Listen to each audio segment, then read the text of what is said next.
Hi, everyone. Welcome to our webinar. I am Lydia Dishman, and I am speaking on behalf of Steve Kep, who had a little bit of technical difficulties this morning, afternoon, wherever you are in the world. Steve is the co-founder of From Day One, and From Day One is a forum on corporate values. In today's webinar, we're going to be exploring a topic that gets to the heart of the health and economic crisis that we are in. We're focusing today on employee financial resilience, taking a holistic, outcomes-oriented approach. The long recovery from the overlapping crises of 2020 has left many employers concerned about the financial wellness of their workers. Some companies have embraced programs for helping them in personal financial emergency, but what does a more comprehensive approach look like, and how do you measure actual financial progress? Among the elements might be giving workers access to information and tools to make good financial decisions, helping them understand their finances, and providing the structure for long-term planning. Among the benefits to employers who focus on the issue of financial resilience are reduced employee stress and improved overall well-being.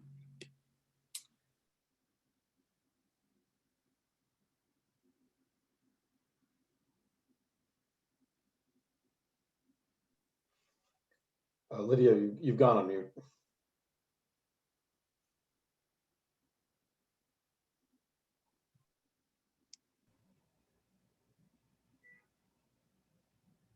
Our sponsor today is Even, and we also have Jon Schlossberg with us. So when he introduces himself, he'll tell you a little bit more about the company.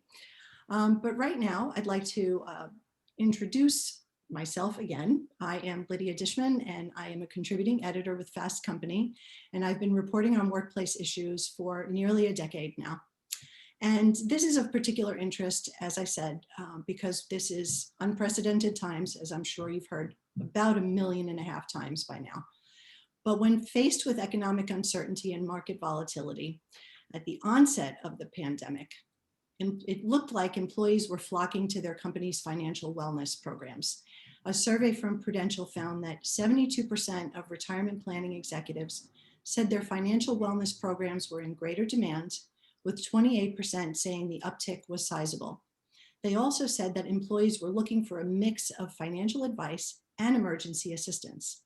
And because we know that the pandemic has had a disproportionate impact on women, it's no surprise that a Fidelity survey revealed that a majority of women they polled, 67%, said they are now more engaged in managing their money since the onset of the pandemic. Now, I have to admit, I don't think I ever heard the term financial wellness before any of this happened. I didn't know it as a concept. So I'm really thrilled today that we have a panel of experts who have their fingers very deep in this pie. And I'm going to ask them now to introduce themselves briefly and explain how their organization has balanced maintaining business objectives with supporting employee security. And I know that because you're coming from different areas, different industries, you're going to have to tailor this question to your own personal experience. So, Vishal, why don't we start with you? Sure, thanks, Lydia, and thanks for having me on the panel. So my name is Vishal Jain. I help lead product development and strategy for Prudential's financial wellness offerings.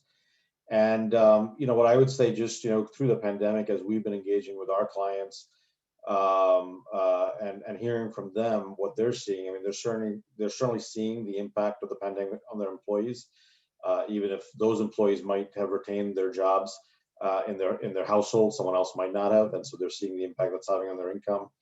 And in general, what we've heard from our clients is really the pandemic has even further sensitized them really to the overall wellness challenges their employees face. And one of the quotes that I love is from an HR leader who said, I used to only worry about my employees during the day. I didn't worry about them when they went home from work, right? And now the lines have completely blurred, right? We're all, everyone's seeing their employees, their full lives. And so it's not that employers weren't focused on wellness or financial health before, but I think the pandemic has, brought it home even more.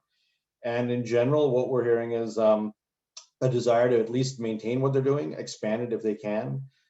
Certainly a lot of focus on mental health, caregiving, trying to help people with day-to-day money management or emergency savings.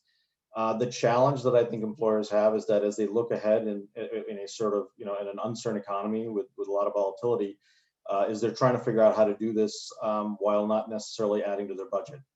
And so I think that's a big part of their challenge. I think going into this year is they want to do more, but they're going to have to be creative about how they do it. Well said. Thank you for that. Lisa, why don't we go to you next? Thanks, Lydia, and thanks for having me. My name is Lisa Beyer, and I am a Senior Director of Global Rewards at PayPal. In my role, I have developed pay plans and provided compensation and benefits guidance to our customer services and operations teams throughout my 12 years with the company. This is an interesting topic, and it's actually something that has been top of mind for us even before the pandemic began. We were launching a number of financial wellness initiatives to address the challenges of our lower paid employees, particularly those across our customer service and operations centers globally, who were struggling to make ends meet. And that has had a really significant impact on the lives of many of our employees. The pandemic, of course, created new challenges and was something that we had to, really address even further with some of our policies and programs that we rolled out. But the focus remains the same, which is really ensuring that we are focused on the financial wellness of our employees.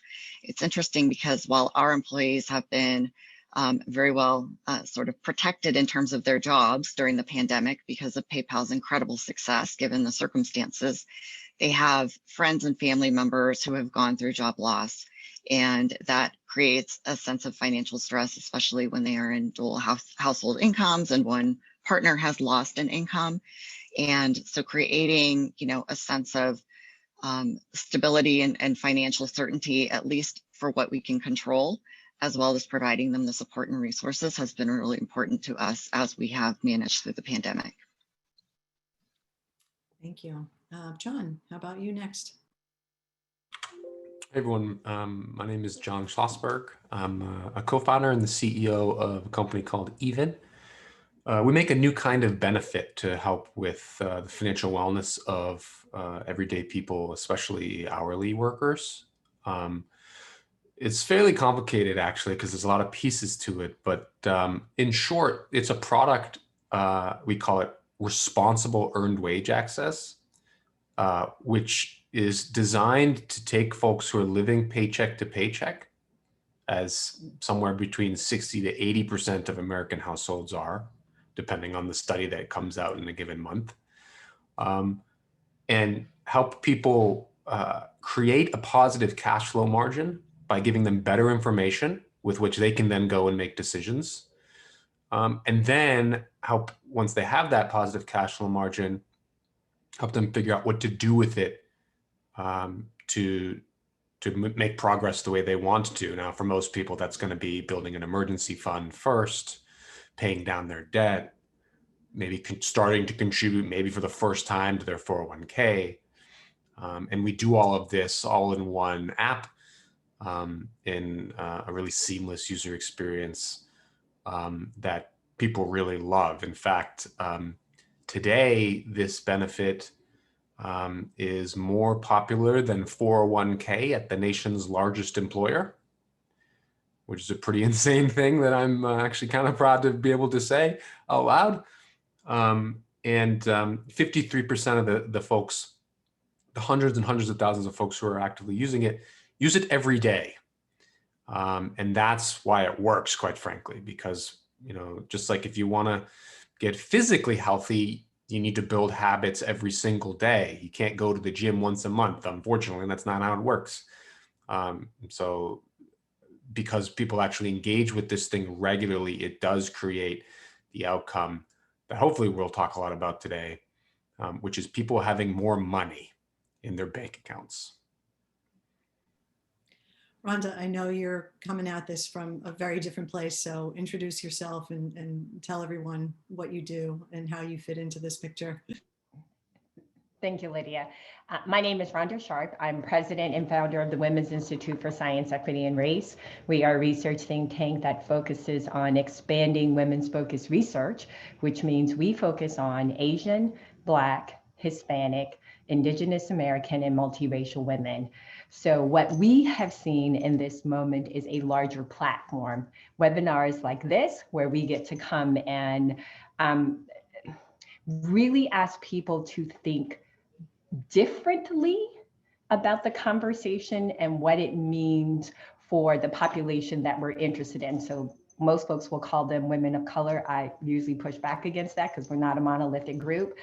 But what we're seeing is in the nonprofit space is two things. So both more money, especially if you're looking at issues around inequality. And when I'm talking to executive directors who are in programs that are service-based, less giving and more demand. So depending on where you are in the nonprofit space dictates what it means for not just about your employers, but also your constituents. So it's a mixed conversation for us. Well, so as we were talking offline, I'd like to revisit one of the things that I started out by saying, which was, let's talk about this concept of financial resilience, of financial wellness. I had not heard about this before, and I think that it's rapidly becoming part of the regular conversation, especially among our HR heroes who are in the audience. But I think that it's a good thing to sort of define how we see it. And so I'd like to do a round robin about defining financial wellness, financial resilience. Vishal, I'm going to start with you again. Sure, thanks, Lydia. So we viewed financial wellness as a concept coming out of the workplace about 5+ years ago, when we saw employers and HR leaders start to talk about financial wellness the way they've talked about health wellness for more than a decade. And what we saw was companies starting to articulate a multidimensional approach to employee wellness that certainly included health wellness, but now also included financial wellness, emotional wellness, and other aspects. And so that's sort of what where we think at least for us, where we think the concept came. And then as we put more definition around it, well, what does that mean? What does it mean to help someone become financially well? The way we originally defined is it's this really builds, John, I think, in your point around habits, which is it's about helping people get to the right behaviors so that they can manage their day-to-day finances, they can achieve their long-term financial goals, and they're protected against risks.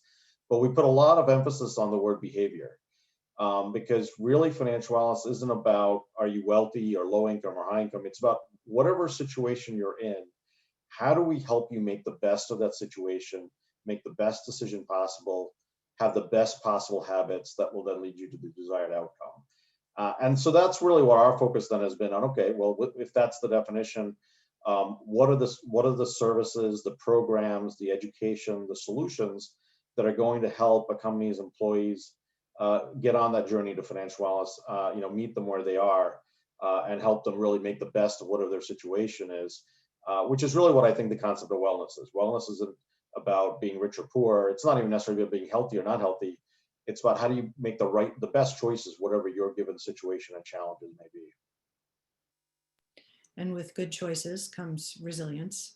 I would anticipate, just like building up your muscles in the gym, to use that metaphor again. Yeah, absolutely. I mean, I think certainly there are choices, financial choices people can make that give them more flexibility, more resilience. So things such as having an emergency savings account. But I also think just the act of starting to take the right actions and get the right habits, when a shock happens, you're better prepared. You know where to turn to for help. You know what resources are there. We're all going to face ups and downs in our life and our financial lives in different ways. But if you've learned how to work through that, then you're better prepared the next time, which I think is an aspect of resilience, in addition to what we always talk about, as an industry, which is, we need to encourage more emergency savings, right? We need more of those types of things, because otherwise you're always sort of at the mercy of what the latest crisis is. John, you want to add something to that?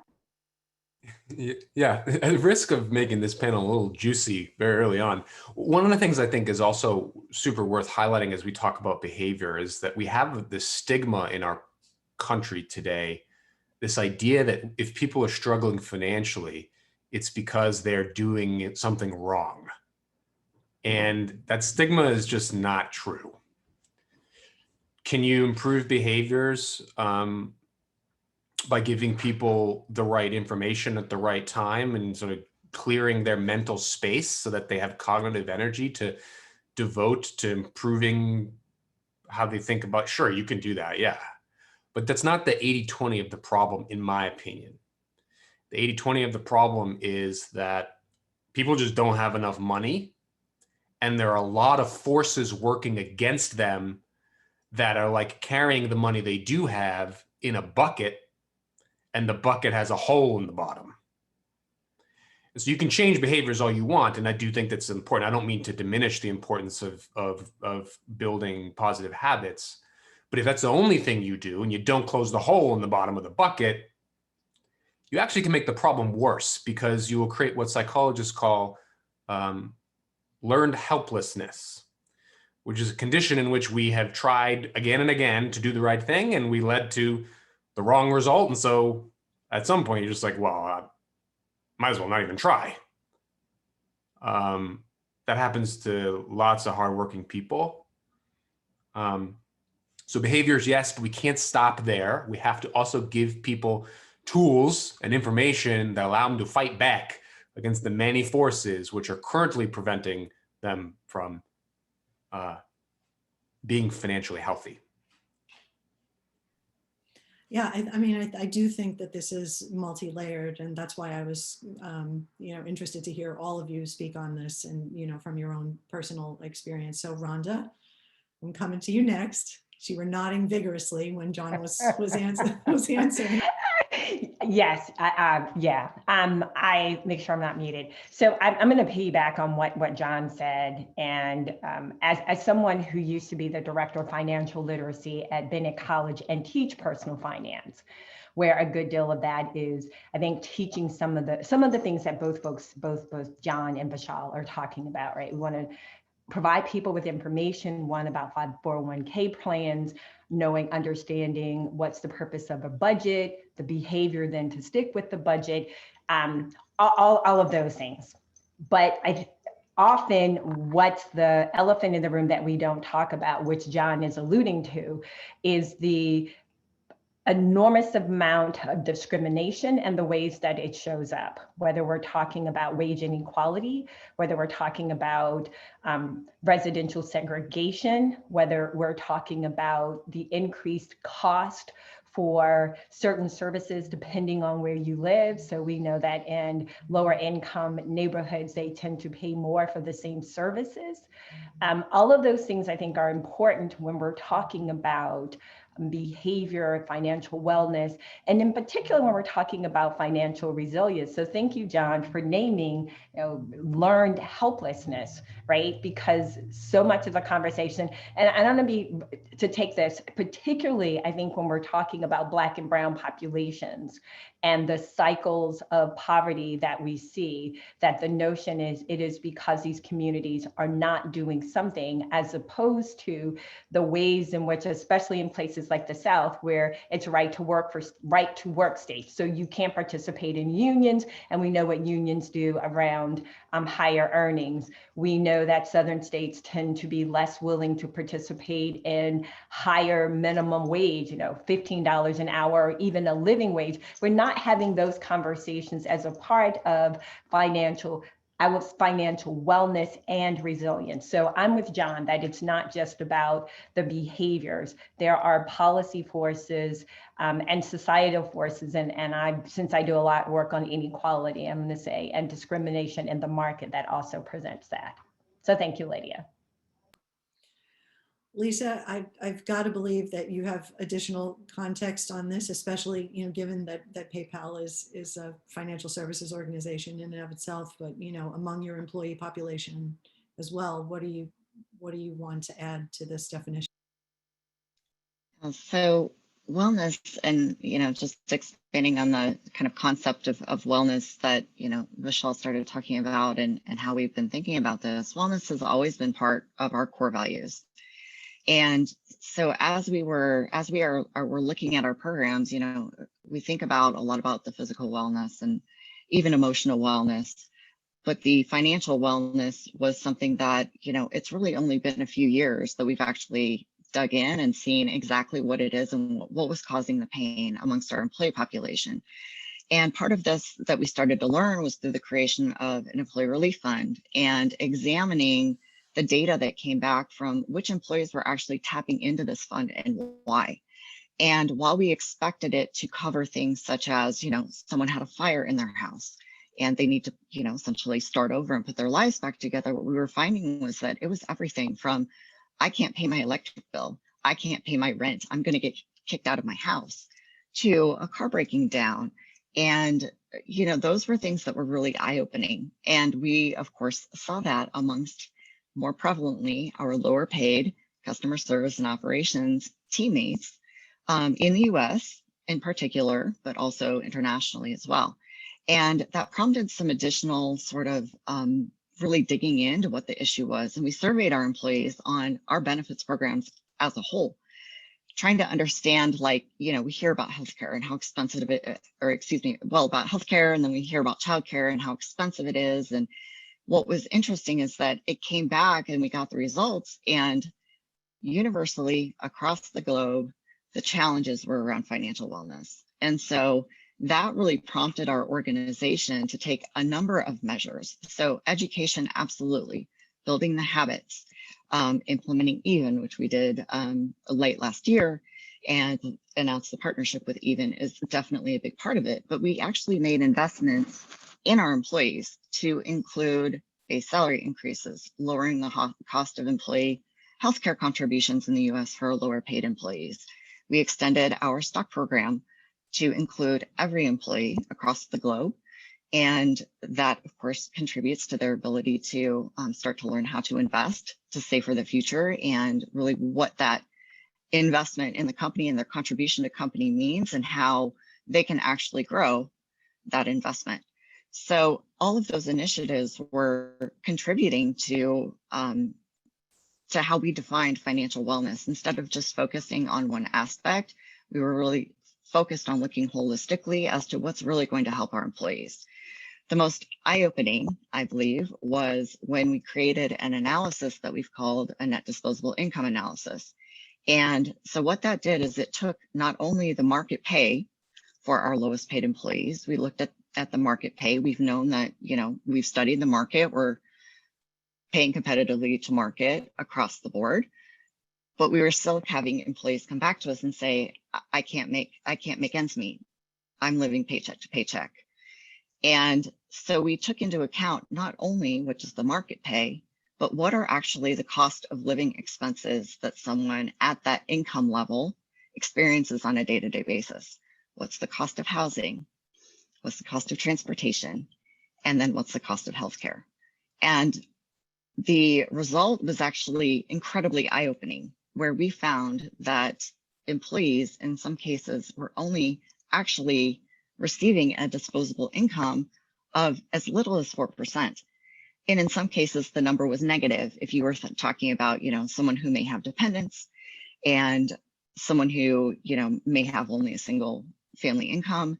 And it was really quite startling, actually. And what that did was prompted these types of investments to boost that NDI. And it's a commitment that, Dan, our CEO, has made publicly, that we want to continue to increase the amount of money that people have actually left in their bank accounts in order to be able to make ends meet. So that, along with things such as the Even partnership and additional consideration that we're making for, expenses that have come up as part of the pandemic and other sorts of policies, have been really, had just a really huge impact on our employees, and it's been pretty incredible to be part of it. Yeah, I definitely want to dig into more of the trends around benefits. I know that Jon mentioned something as well about that, but before we go a little bit further, we do have Steve with us, who can help fill in a little bit of the introduction that I was not able to complete. So over to you, Steve. Great moment to do that, Lydia. Hi, everyone. I'm Steve Kep, co-founder of From Day One. And I'd like to remind anyone joining our webinar in midstream that we're exploring employee financial resilience, taking a holistic, outcomes-oriented approach. Our sponsor is Even, the responsible on-demand pay platform. Even helps employers do right by their employees, build goodwill, and achieve long-term financial wellness together. Even's mission is to help companies reimagine the way they pay so that people can live the lives they want. The team at Even is excited to partner with a company like From Day One to bring this mission to life with passionate HR leaders. As a reminder, you can submit your questions at any time, and we'll answer as many as we can during the Q&A session, which will start at the top of the hour. Now back to you, Lydia. Great, thank you. And one other thing that I did forget to mention before is that the webinar is being recorded, and it's going to be made available within 24 hours, so look for a link in your email. Okay, back to the discussion on trends. It's been interesting to see how benefits have shifted throughout the course of this past year. And, you know, as John mentioned before, 401k kind of starting to have less importance than other benefits. So, and Lisa, you spoke very eloquently just now about doing those internal audits to figure out what's going to change. Vishal, I was going to come to you next and ask you how your clients have shifted focus on their offerings since the beginning of the pandemic. Yeah, I'll maybe just sort of go a little bit back in time as well, just to talk about what's been happening over the last few years. And I think initially, with financial wellness, sort of 5+ years ago, a lot of the focus was on education, tools, other types of services like that. I think what you're now seeing over, in the last couple of years, and I think the pandemic is going to accelerate it, is when you think about the typical range of employee benefits that an employer is offered, you have your typical RISA benefits, 401k plans, life insurance, disability. But I think you're seeing a growing set of what I'll call sort of non-ERISA financial wellness or general wellness benefits that look and feel a little bit different, right? So companies helping their employees with student loan assistance, services to help them figure out what to do with their student loan debt, maybe services to help them refinance it. Services to, we've been offering now for the last year a service through a partner called Green Path to help people with debt counseling, help people if they are in trouble, potentially figure out how to restructure their debt in a way that makes the payments much more affordable. So I think 10 years ago, if you'd went to an employer and said, do you want to help your employees with debt management? They probably would have said no. They probably would have said, that's really not my business. That's probably not an area I want to get into with my employees. And that's where I think you've seen the big shift, that employers recognizing that if they want to help their employees address some of the, really sort of become financially well, they've got to provide solutions that address some of these root cause needs. And I think you're going to see that now expand. I mean, there's a lot of interest in how to help. Certainly, through the pandemic has accentuated this, how to help employees, navigate caregiving issues, whether it be childcare or elder care issues. And then the other aspect that I think we're hearing from from employers is, okay, it's great. We've got a lot of these solutions, or we're going to have more of these solutions over time. How do we be, maybe a little more prescriptive with employees on how to use these things? Because in the past, what a lot of employers have done is they've sort of made these things available and then seen, what maybe some employees might use them, some might not. So I think that's the other area, is how to create engagement with employees that maybe is a little more prescriptive to really, help them figure out how to maximize all these types of services that employers are starting to offer now compared to what they did 5-10 years ago. Rhonda, what economic trends are you seeing among the constituents that you're serving? Is there sort of an increase in furloughs and layoffs in particular, and how is that impacting? Okay, so I'm a research think tank, so I don't have necessarily a constituent, but I will say, as we think about, so I'm going to take a step back. So tomorrow is a big day in the economy, like the job numbers will come out yet again. So in the space that I am, the conversations that we are having around financial and economic well-being is, how are we going to recover? And how do we make sure that this is a recovery that's good for all, and not what we typically we're seeing what we typically see. So I believe it was in May when the current pandemic recession was called a she-session. There was conversation about the number of women who became unemployed. What we do a lot of is to broaden that conversation, because in that conversation of 12 million women becoming unemployed, folks completely missed that 8 million of them were white women. And the conversation was still this deficit lens about Black and Hispanic women, which goes back to what Jon said and this notion around behaviors. What we are pushing for, and someone asked this in the question, what do I think in terms of the responsibility, is again, to ask people to think critically about what they're doing. That's what we're pushing for. Critical thoughts about what are economic recovery possibilities. That's what we're pushing for, not that we have a constituency to work with. We do more on the research side. Yeah, forgive me. Just larger economic trends in terms of the population that you are looking at. That's wrong word for that. And I did actually want to address that particular question that just dropped in the Q&A, a little bit more in depth, but we'll come back to it. I want to talk to Jon about trends that he's seeing as well. Can I just first, I don't know that I've ever been more thrilled with anything that anyone on a panel has ever said, other than what Rhonda just said about the need to think critically. Like, this isn't the question you asked me, so I apologize, but if like you take one thing away from the time that you spend on this panel, I personally think it should be financial wellness doesn't mean anything. If you want to actually help people, you need to understand what their problem actually is. For the majority of Americans living paycheck to paycheck, the problem is I don't have money in my bank account when I need it. Today, this coming Friday, or maybe 40 years from now. But that's the right order to think about needing money. If I don't have money today and I need it because I have a flat tire and I can't get to work, I don't care about 40 years from now.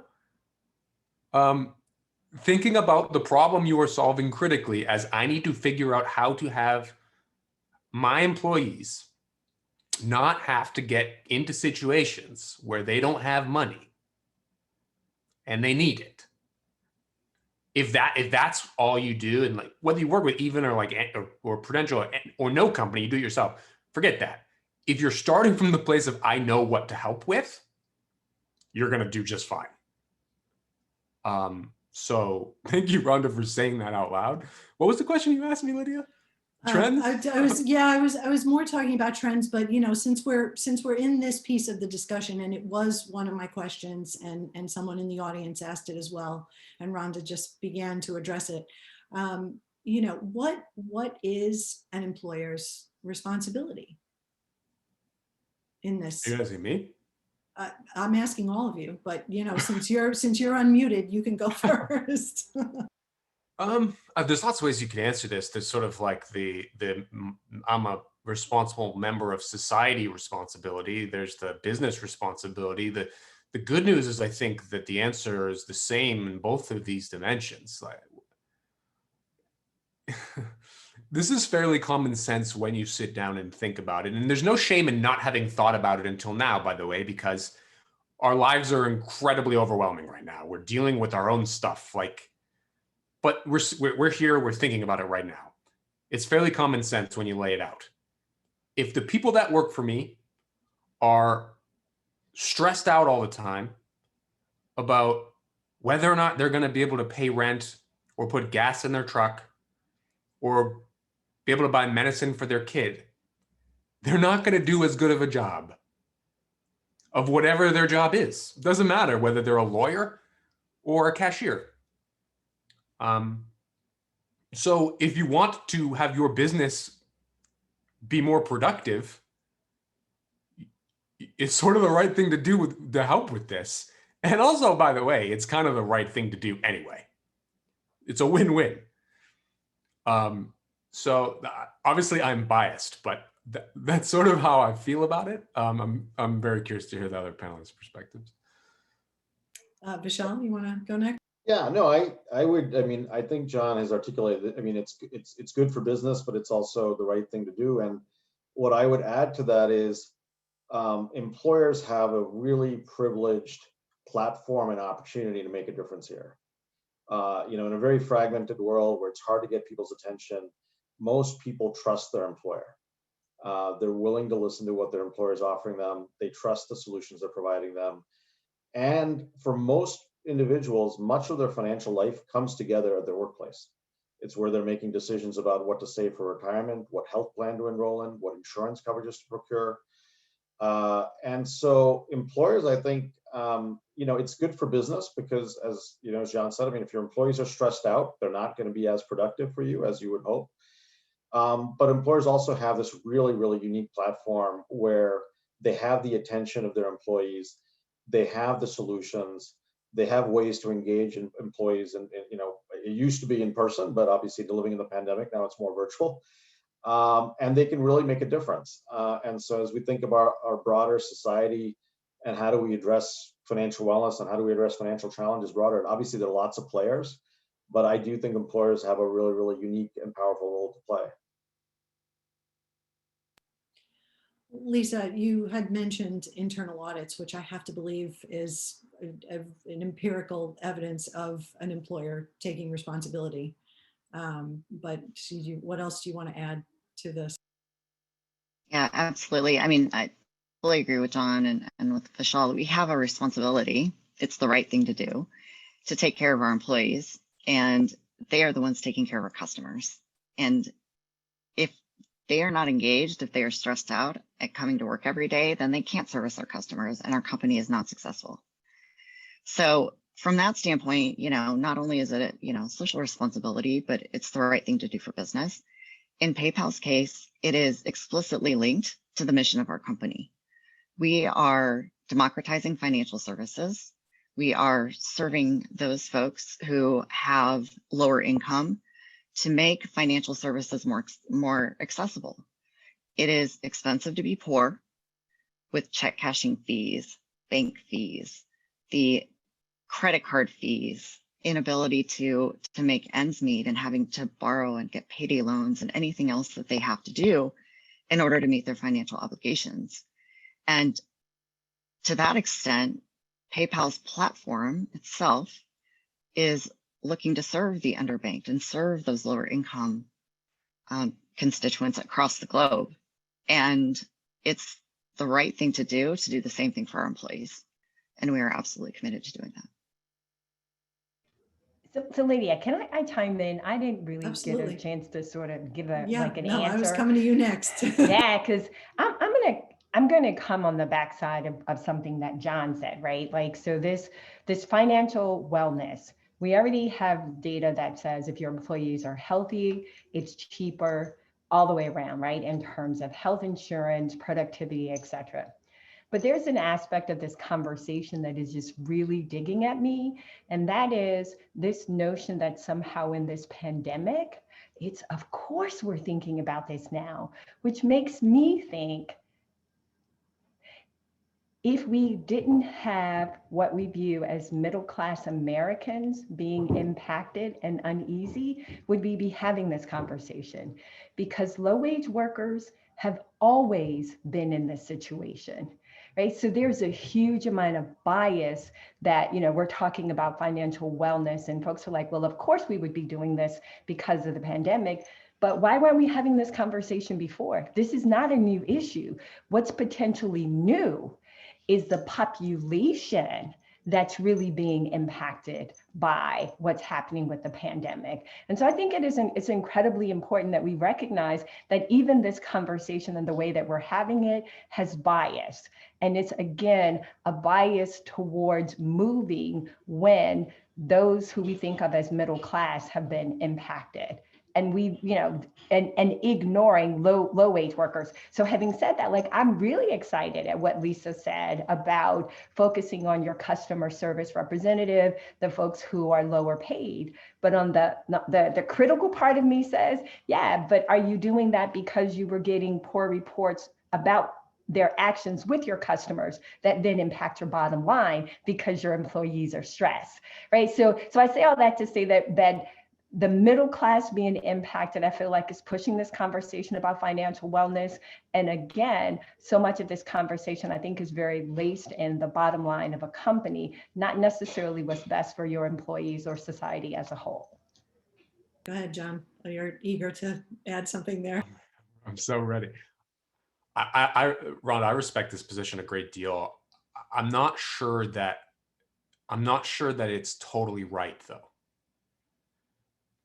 Because I've been researching this for the better part of 6 years, well before the pandemic. One of the first things that really surprised me in digging into the problem is how pervasive living paycheck to paycheck is up and down the wage ladder. In fact, the majority of households, way before the pandemic, that live paycheck to paycheck are middle class. Post-pandemic, I think the thing which has changed is how obvious it is. And so that's where part of what you're saying is like actually is pretty fair. It's gotten more obvious that so many people are living paycheck to paycheck.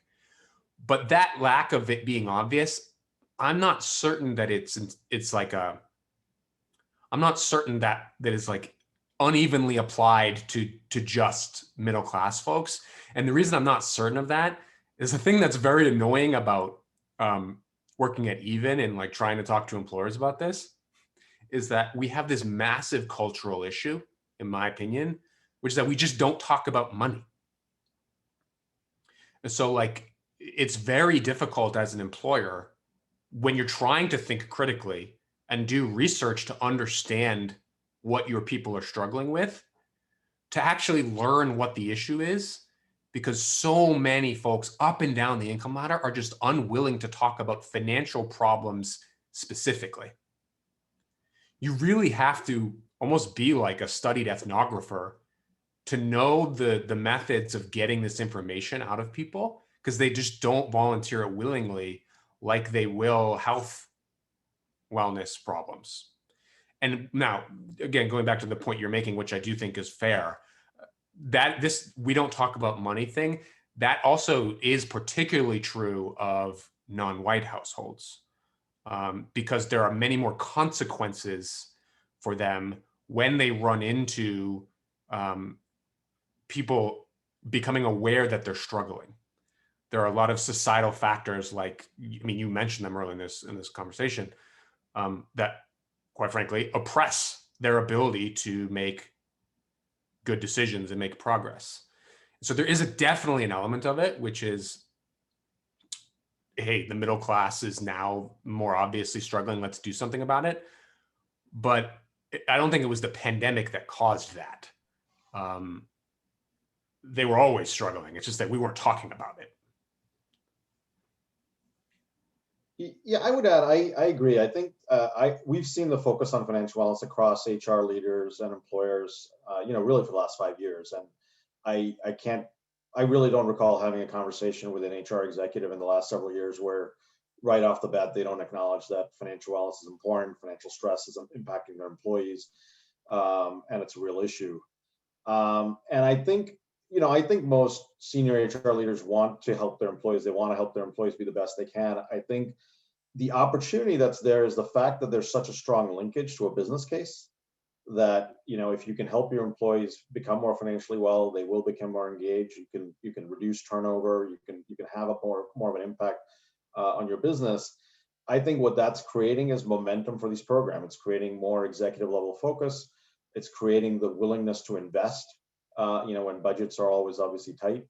And it's helping, I think, HR make the business case. So I think it all sort of connects. I think employers are sincerely interested in it, but obviously the business case helps create momentum and it helps create funding. Lisa, you want to add something? Yeah, so similarly, this is not a recent initiative for PayPal. We've been looking at this for 4 to 5 years as well. Kicking off our employer relief fund in 2017. And it's not it's not due to our customers aren't getting the right service from our stressed out teammates. It was, we're hearing about teammates that are homeless or that are living in their cars. And that is what, really spikes the emotions of our leadership to say, wait a minute, something's wrong here. We are not doing enough to help our employees. And so it's been a journey, and it will continue to be a journey that we're absolutely committed to. And, we continue to dig deeper into the analysis, and to Jon's point, we don't talk about financial health and we don't talk about finances. It's sort of a taboo topic. So even as we're continuing to explore, how do we evaluate the programs that we have, and are we actually helping to improve the financial health of our employees, we have to really search hard and convince some of our employees who have been affected by the programs that we've put in place to say, I will participate in a study where, I'm actually going to talk to somebody about what impact this has had on my financial wellness. And it's difficult to pull people in. It's difficult for people to raise their hand and say, yeah, I'm going to talk about my financial struggles. And so we've managed to find some, fortunately, and we're going to continue to evaluate what we're doing and what other actions that we need to take in order to build financial resilience across our employee population. Well, this all begs the question of, if it is indeed a thing that people don't want to talk about, what role does financial literacy play in equalizing things? If you can't get people to talk about their struggles in the first place, then they're not going to come to you and say, I don't really know, what this means. I don't know how to, I don't know how to save money. I don't know what to do with my paycheck when it comes. I just, take it, I pay the bills, and, life goes on. Rhonda, you want to?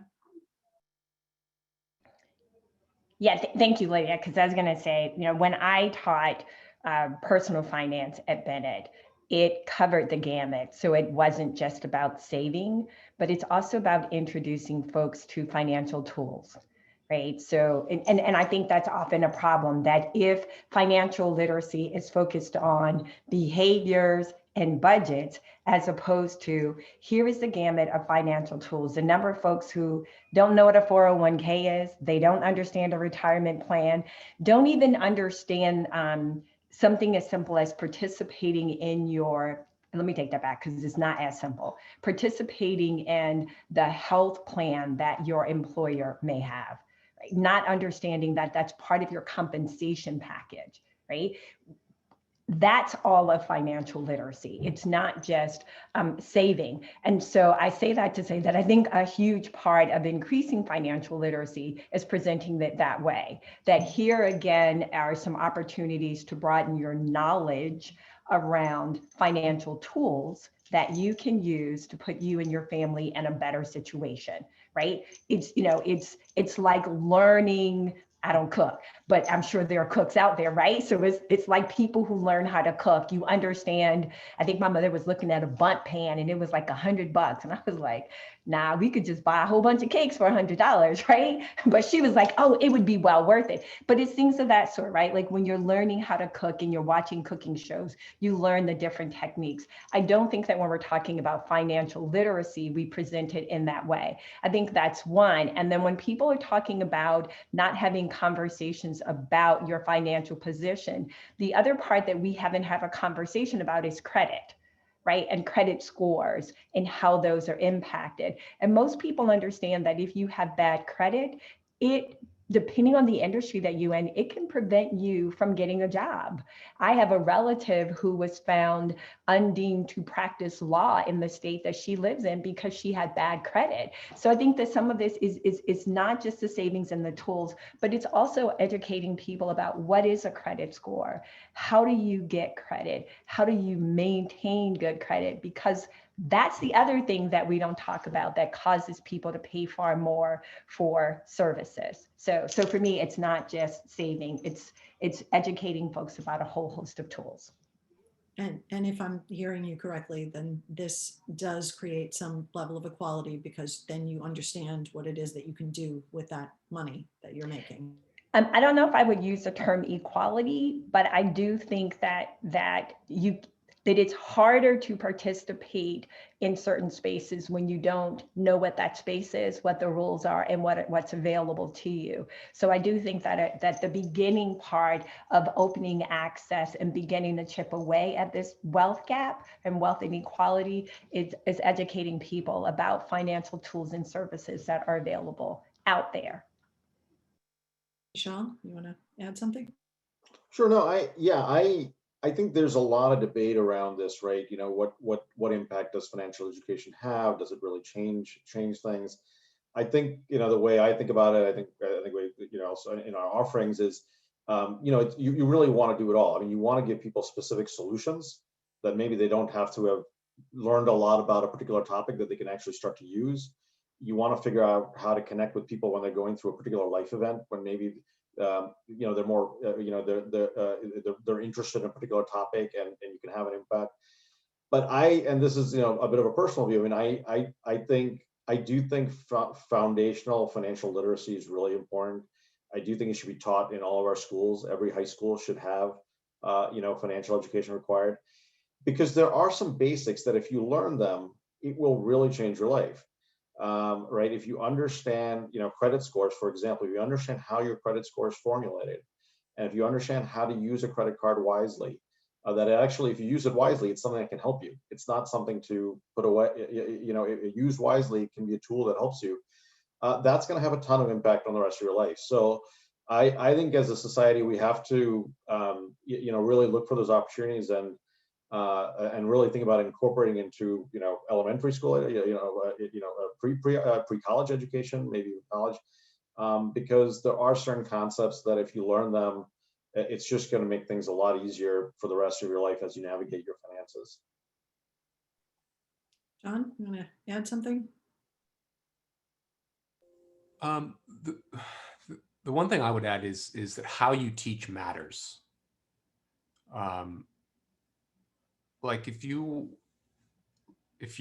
a young adult and you want to learn how to fish, can you imagine if your dad like gave you a textbook about fishing, or told you to like get on a webinar about fishing? It like seems kind of ridiculous.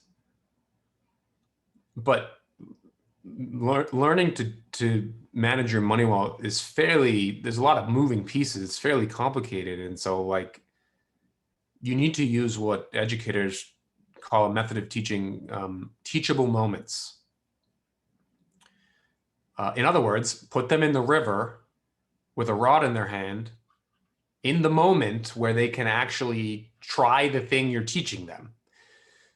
I respectfully, Vishal, I personally disagree with something you said a moment ago, like that there's debate about the efficacy of financial education. To be generous, perhaps you're saying like there's debate because there's different methods of educating. From the research that I have seen, there is actually very little debate about the fact that traditional financial literacy programs do not work because they're like teaching someone to fish via a webinar. So this goes back to what Rhonda said earlier. If you do nothing else, think critically about what you're doing here. You have to think critically about where your folks are and what methods of education will actually reach them. So like, it's just not enough to check the box and do the financial education program that your 401k provider offers, because almost 100% of the time, those are going to be that webinar that doesn't work. So you do have to go a step beyond and teach people in the moments where it actually matters. Lisa?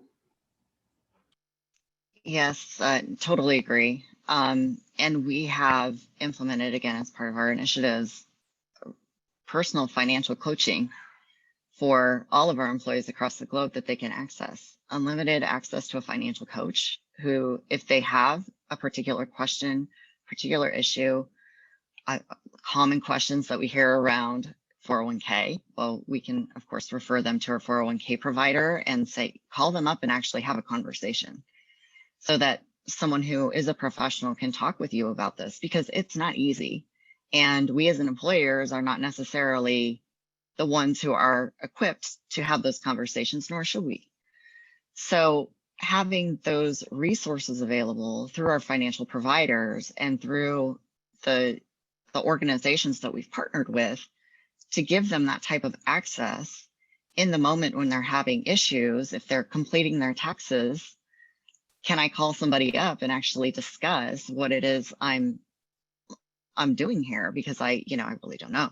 So we have, it really is a multifaceted approach, and that even in this digital age, that personal conversation is still important.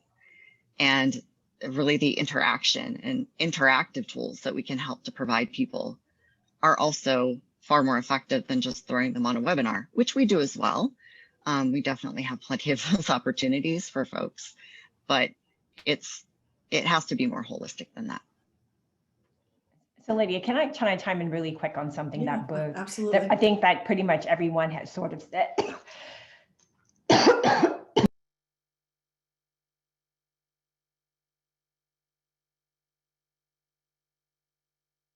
Sorry about that. And that is, in this conversation about education, I think one of the other things that we haven't talked about is how financial interaction has changed.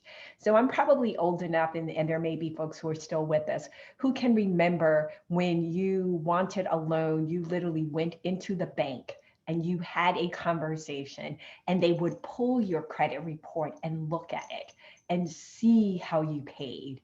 Now it's just like, what is your credit score? That's sort of like, it's not even about really, it's like, what is your credit score? That is what matters. And I also think that when Lisa made that comment that, you had that coach, it's the personal conversations. In all of this that we're talking about, I think the financial resilience, the willingness of your employees to have conversations with you really goes back to what is that personal connection. And I think in so much in some ways, what the pandemic has made us move back to, or at least long for, are those personal connections, right? Because we can't really interact with folks. And so, when folks are asking about their personal responsibilities, like what companies can be doing, like these sort of massive, kind of blanket questions, and that's not to demean them because they're important. I think so much of this is about where is that personal touch. Vishal said earlier that employees trust employers. Well, I'm not so sure about that, especially when you don't have that personal connection with your employees. We have gotten so very far from that in many issues around finance. There isn't that personal connection. And I think that's the part that's missing. I'd also add that one of the things I think is important is that employees know what the resources are broadly, right? Like, and not just, it kind of goes out to folks. And I used to work at Duke. It was probably 5 years ago before I realized that I had access through Duke to financial advising. I didn't realize that was part of my plan. Now I'm sure it was probably in the fine print someplace, but gee, it would have been nice to have known that in 2003, that for free, lifetime. I didn't know that. Right. So, and I think of myself as being financially savvy. So I say that to say that I think it's important. The resources need to be broadly advertised in ways that people are going to read them and not down in the fine print. Excellent point. We are just at the top of the hour. So before we dive into Q&A from the audience and more questions from me, I'll turn it over to Steve. Thank you, Lydia. And thanks to all of you who are participating in our From Day One webinar on employee financial resilience, taking a holistic, outcomes-oriented approach. Our sponsor is Even. And at this time, we'll be taking questions from the audience, and we have quite a few. So please use the Q&A button to send more in if you'd like. And back to you, Lydia. Thank you. One of the questions that always pops up is our attendees, some of them are a department of one, they're working for a smaller organization. So what's the best way for someone in a smaller organization to get buy-in from leadership to add these education and benefit programs? And you can all take a shot at this one. Vishal, you want to go first? Yeah, I would say there may be some pretty readily pieces of data that might build a case. So one example would be just looking at your retirement plan and seeing how many hardship loans and early withdrawals are people taking. And sometimes that is surprising to senior management when they find out that 20% of their employees are taking a hardship loan from the 401k plan. So there are also just looking at rates of wage garnishment sometimes on on payroll, et cetera. So there's some things like that that I think can quickly sort of start to kind of help someone build a case that there is an issue, there is a challenge. Obviously what Lisa and the team did at PayPal was much more in depth in terms of doing an audit, but there are some quick statistics like that that I think could start to tell the story around what's going on and where there may be an issue. Lisa, you want to add some thought? I think it's asking the question of your employees, like, where are the biggest pain points, and start to build a case around that. And if it needs to be packaged as part of a bigger, employee survey, or, wrap in additional financial or wellness elements into asking the question and really opening the dialogue anonymously, or to the extent that you can actually get that feedback from your employees directly, that's really important to hear what it is that's on their minds and what's most important to them as a place to start. Any other thoughts before I move on to the next one? John and Rhonda, you can chime in if you like. John? The data is out there, like the links between helping people be more holistically healthy in business outcomes. I'm happy to recommend some offline if you're looking for them. People don't take action because of ROI, though, at least not in my experience. That certainly helps move the process along, but really what I would suggest is make this human. As Lisa was saying, despite what a lot of folks think, most CEOs, at least the ones that I've had the opportunity to speak with, of Fortune 1000 companies especially, they want to do the right thing. They're just managing a lot. And I can speak as a CEO. One of the things that is surprising about being a CEO is that people don't tell you stuff.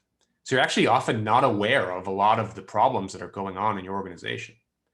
If you as an HR leader have real stories, like Lisa mentioned, about people living in their car, working as a customer service agent, and you bring those stories to, whether it's the CEO or a chief operating officer or a CFO, are there going to be CEOs that don't care? Sure. Is that going to be the norm? No, I don't think so. So this actually isn't that hard. You just got to let them know what's going on. And more often than not, I think that's going to work. So we're not off the financial literacy question because we have several similar ones. Maggie's asking, where can employers start to help in this area, especially when employees are still hesitant to have this education coming from their employer? And we had another one that was about people that are low income are already being creative, so with their finances, so what more can be done for them? So I want to take sort of the lead on that as a person who used to teach that. So I did 2 stints, and some people may not know, Bennett College is a historically Black women's college located in Greensboro, North Carolina. So I did 2 stints with them, and both of them some responsibilities around financial literacy. So part of what I would say is we are having this conversation as an internal about the company. And one of the things we did my first stint at Bennett, which was, I think, 2004 to 2005. We had a partnership with HSBC, whichever way they go, right? We had a partnership with them. And when we, no, stop laughing at me, John. Part of the way that went is we opened it up to the community. So it wasn't just about financial literacy for Bennett and Bennett students, but we opened up information and teaching about credit reports and 401k to the community. And sometimes in that kind of setting, it makes it easier for your employees to show up, because now they kind of blend in with the community. And what you're also doing is building goodwill with the community where your business is located. So sometimes so I just throw that as a suggestion. It doesn't have to be contained with your company. You can do it as a community event, and your employees may show up because they, it can be more anonymous for them. And that was something that we did at Bennett. Someone else want to chime in, especially for those who may be already being stretched and being creative with their finances? What more can we do for financial literacy for those? I really like the acknowledgement that people are already being very creative. Like, we have found this to overwhelmingly be true in our research. The folks who are living paycheck to paycheck are the folks who are actually the best and most rigorous at managing their money because they have no other choice. And so when you already have all of that motivation and all of that that skill, actually, all you need to do is give them better tools. So there are a lot of tools out there. This market has grown very quickly in the past few years, as Vishal was talking about earlier. There are a lot of tools out there, many of them that as an employer, you don't have to pay for. All you have to do is make the commitment to make people aware that those tools are offered by you, which is not trivial a lot of the time, especially if your organization is really large.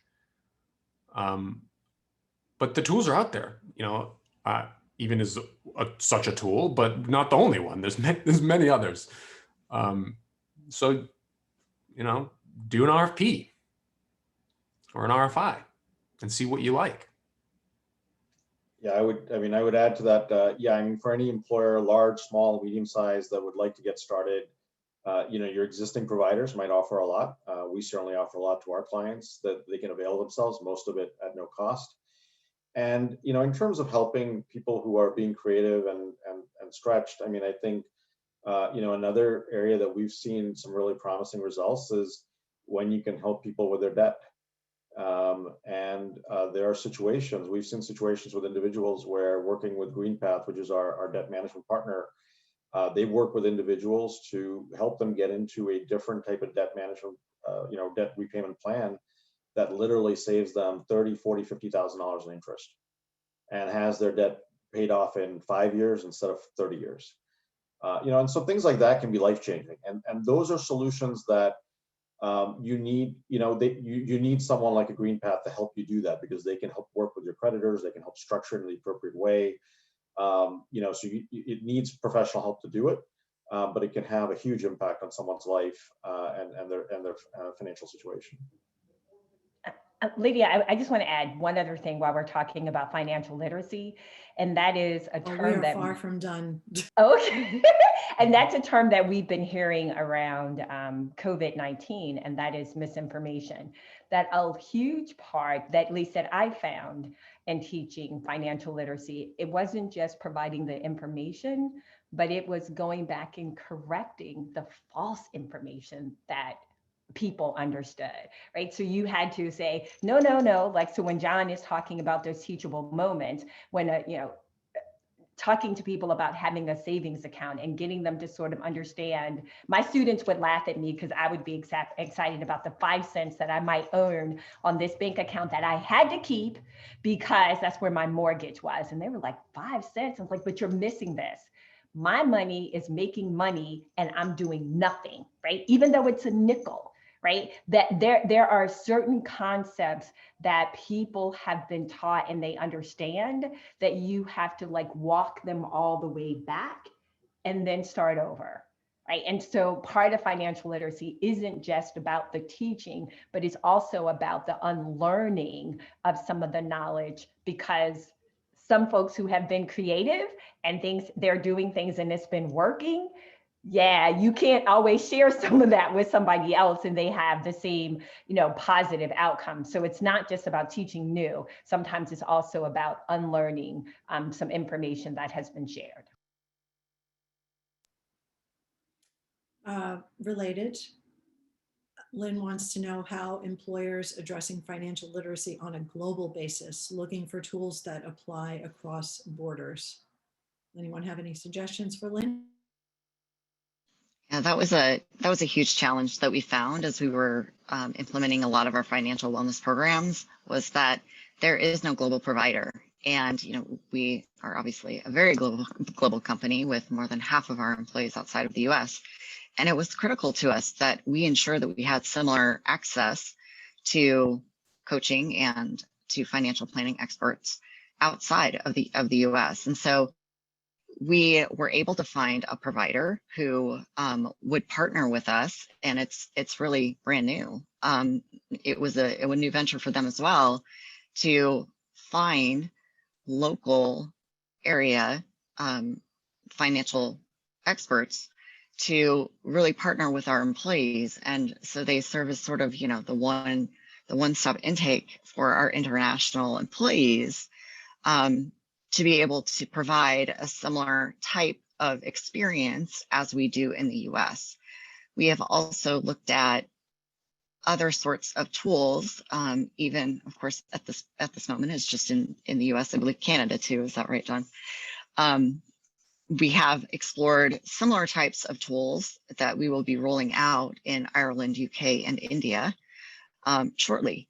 But it takes a bit more work and a little bit more research. And so we have also leaned on our HR professionals, our comp and benefits professionals in those markets to do some of that research for us and find additional resources and providers that we can look at on a more global basis. And quite honestly, we're pushing our current providers to say, what else can you offer us globally? When will your app be available for us to roll out outside of the US? Will you translate that? It needs to be relevant for the local area. And so there are some of those things that we're pushing on our vendors to do as well.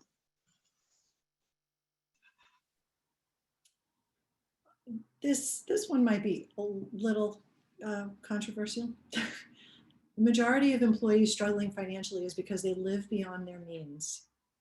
What more tools can you give them to encourage that they don't need the biggest house, the newest car, and the latest technology? John? I love this question a lot, because part of it is true and part of it is not true. The part that's true is it is true that the majority of people who are struggling financially are doing so because they're living beyond their means. That is true. The reason that is true is that over the last 4 decades, income for the bottom 90% of earners has not grown, but over that same time frame, relative to that income growth, fixed expenses like education, healthcare, housing, transportation, and childcare have all increased by anywhere between 150% to 600% in the case of healthcare, more than the income that they're getting. The average household in 2018 of the bottom 90% of earners spent 99% of their money on fixed expenses. That's an average. As Rhonda said earlier, that means a lot of people are negative. Actually, I think it was Lisa actually that was saying that. You found that in the research that you were doing. It's because people were paying, all the money's going to bills. Like there was another question that was asked, like, what do people say when you talk to your workforce? What do they say they need help with? Paying their bills is the answer, because it takes up way more of our income than it did 40 years ago. Are there folks who are buying the big house that they can't really afford, or they're leasing a car? Sure. But that's not the majority, at least not based on the research that we've done. And quite frankly, that like every other research I've ever read has found. Anyone want to add anything? No, I'm not. If you give me just a second, I'm looking because I wrote about these income share agreements, and there are some stats in there about the percentage. And I think when Jon says bills, right, I think it's real important that people understand the bulk of that. We're talking shelter, food, right? That's what we're talking. We're not talking and I'm not saying that this person said it, but it kind of feels like part of that was implied that there were frivolous, right? That there are luxury items that people are buying. The research out of the Fed, when they look at the survey of consumer finance, suggests that's not it. Like a huge portion, especially when you're lower income. I want to say something, it might be like 80% of your income is just housing and food, right? And basic utilities. And that's hard, right? When you're thinking about that. So I hear the person, and it may feel like that when you're looking at the people who are around you, but as Jon said, it's not at all what the data show. Yeah, I think what I would add is, and I agree, certainly when we look at the look at the trends around income and how that's grown over time, I think as you look across a broader employee population, when you start to get up, higher income workers, maybe people who make six figures, what's interesting, there's research that still shows sometimes even across those segments, people would struggle with a financial shock of a few $100s or $1,000, and so there's something that's going on there. And then the other, I think, challenge that you start to have is you start to get to people who maybe are able to pay their bills, but they're not able to save enough for retirement. They're not able to save enough for their child's college. And so I think that's where, in that situation, you do start to get to maybe more of a dynamic around looking at, what are people spending? How are they prioritizing their spending? Because they have these long-term needs they need to fund. They may be able to pay their bills every month, but they're not able to build towards the future. And that might then require some looking at, okay, well, what type of house do you have? What type of car do you have? What other choices might you be making? And how might you need to think about those differently if you want to address these long-term requirements? But obviously that's a very different dynamic than, households that are struggling just to pay the bills in a month. They're not focused obviously on saving for retirement.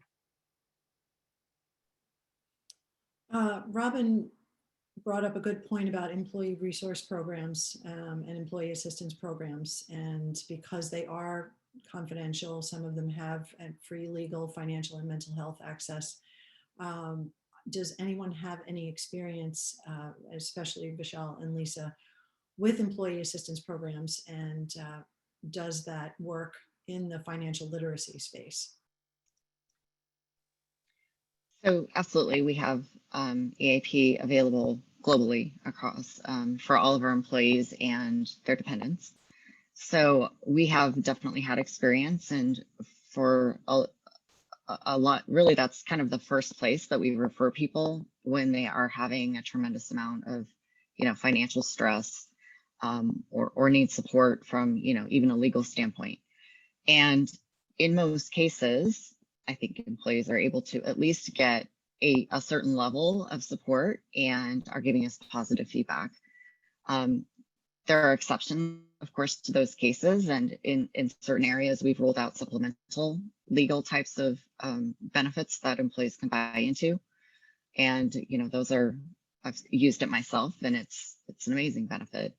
And also supplementing it with some additional financial planning and coaching, as I mentioned. So there is definitely opportunities and the availability of EAP to be able to do some of that, particularly as it relates to what type of stress and emotional impact it's having in the workplace or with their families. But in terms of more of the literacy and the specific legal advice, then I think we generally point people somewhere else. Vishal, you want to chime in? Yeah, no, I would echo. I think how Lisa described it. I mean, we, EAP is often the front door for employees to ask for help. That's what it's there for. And really, we view financial wellness programs as something that EAP programs can refer employees to, and also should provide an ability to go deeper, deeper on particular issues and topics. I think it's also important. Sometimes employees think of EAP as the place to go when they're really in trouble. And so we do think of, we want to have other front doors right? And so it's important to sort of, I think, expose financial wellness services and capabilities in other parts of the employee journey. Because I do think sometimes, rightly or wrongly, there's sometimes an employee tendency thinking about an EAP you really, is really just being for an emergency, not for maybe a more general financial wellness need.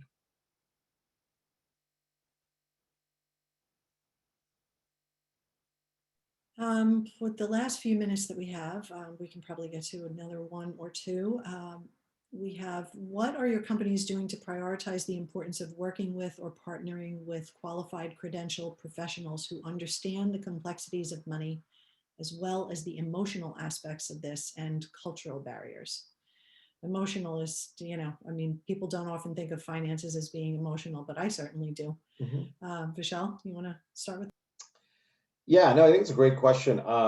So we certainly, as part of our financial wellness programs, we don't solicit, but we always have, individuals, if they want, they have the ability to have a one-on-one, talk to an advisor, take that relationship further if they want, and that's completely up to the individual, right? And I think that's important because, as you said, I mean, money, it is very psychological, it's very emotional. People's financial lives are complicated. There's a lot of connectivity between them. And if it makes sense for an individual, we do think advice, the concept of advice, concept of talking to an advisor, can be a really, really valuable resource. It's not for everybody, but we think it's important to make it available because it can really help change people's lives.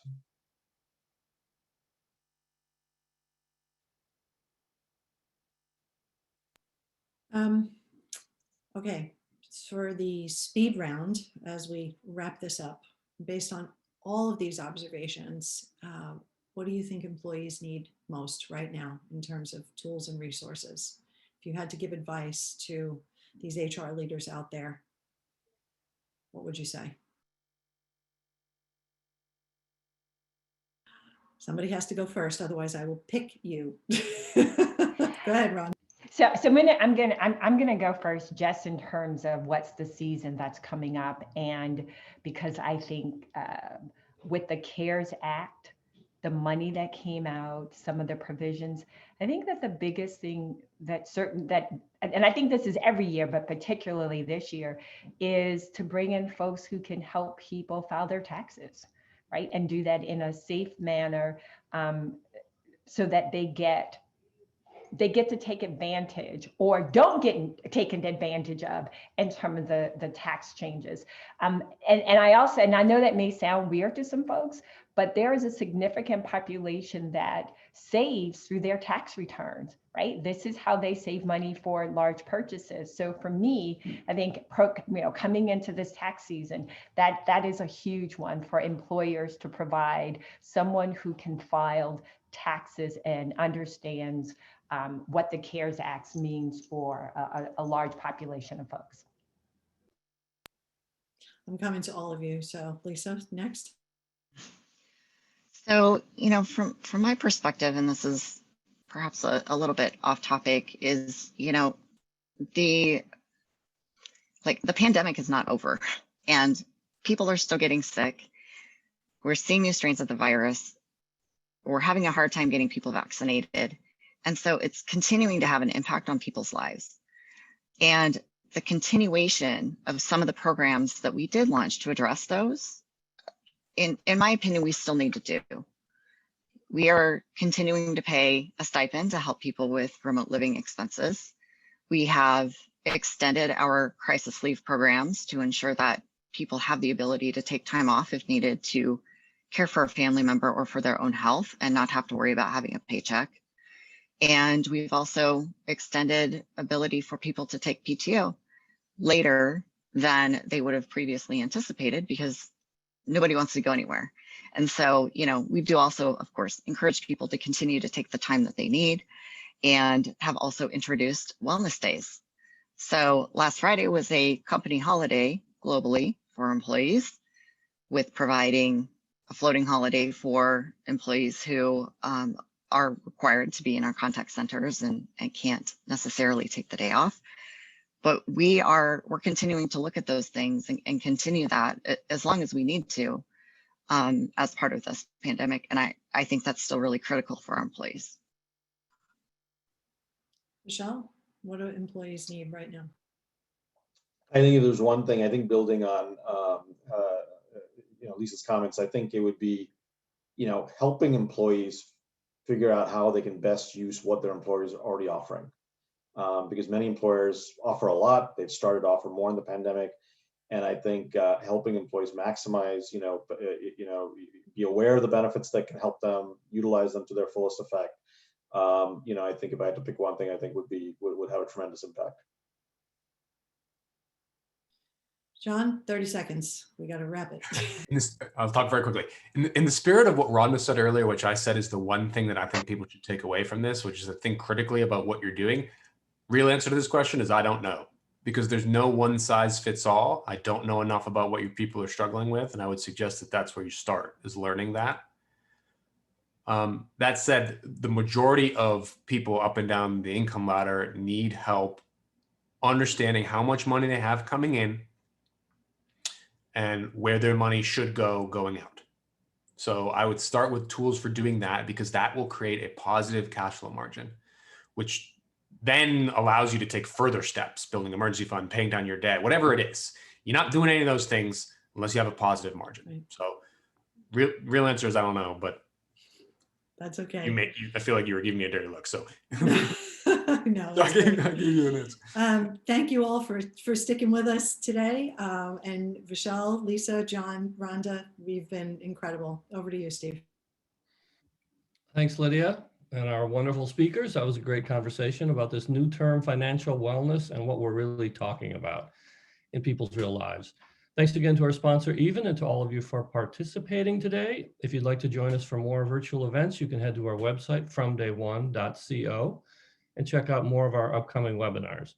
Tuesday, February 9th, our topic will be 4 Steps to Empowered Managers. Thursday, February 11th, America's Military Veterans, Tapping a Rich Talent Pool. And on Wednesday, February 17th, we'll be doing a full-scale virtual conference. The focus is creating a culture of purpose amid uncertainty. Visit our website at fromday1.co to learn more. Thanks, everyone. Stay well.